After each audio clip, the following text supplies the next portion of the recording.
My answer may surprise everyone, but the driver I'm most impressed to start the season is Sergio Perez, and the reason why I say this is look where he's been last season. You know, all the pressure and all the reports in the media that Sergio Perez could potentially be out of a seat in Formula One. We thought he wouldn't even make it through the end of the 2023 season, but he did, and all of us pretty much, were in agreement that Sergio would probably be replaced at some point later in the 2024 season because he's not able to match Max Verstappen's pace in the Red Bull, but to get a fifth, and a second to start off the season, not really put a wheel wrong. I think that's really good for Checo. I don't know if the whatever happens the rest of the season can be good enough for him to keep his seat in 2025.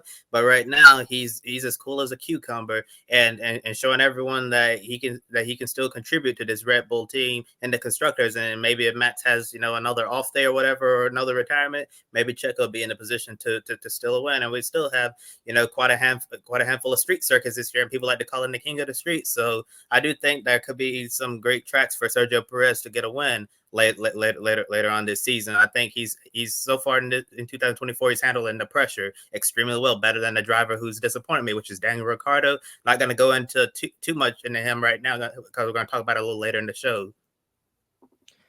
Well, he's not quite Mark Webber because he's never actually challenged Max Verstappen for a championship over the course of a full season, but which Webber did in 2010, arguably with his then teammate Sebastian Vettel. But I completely agree with you, Kobe. I think aside from Australia, which was a bit of a downer, and you can believe him, to whatever degree you want to. Of course, Checo was on record saying that he thought Sainz would have won that race anyway, even if Verstappen hadn't had the engine problem.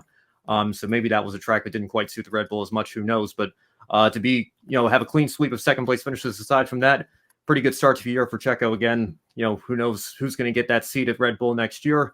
Who knows if Max Verstappen's still going to be around, because we might have some rumors about him looking for an early buyout to Mercedes, or some drama in the higher-ups over at RBR here and behind the scenes. It's way too early to know how exactly 25 grid is going to look here in whatever it is here, 11 months when we come time to start that part of that brand new season there. But Checo absolutely, I think, is a driver that you have to give a lot of credit to for his start to the year.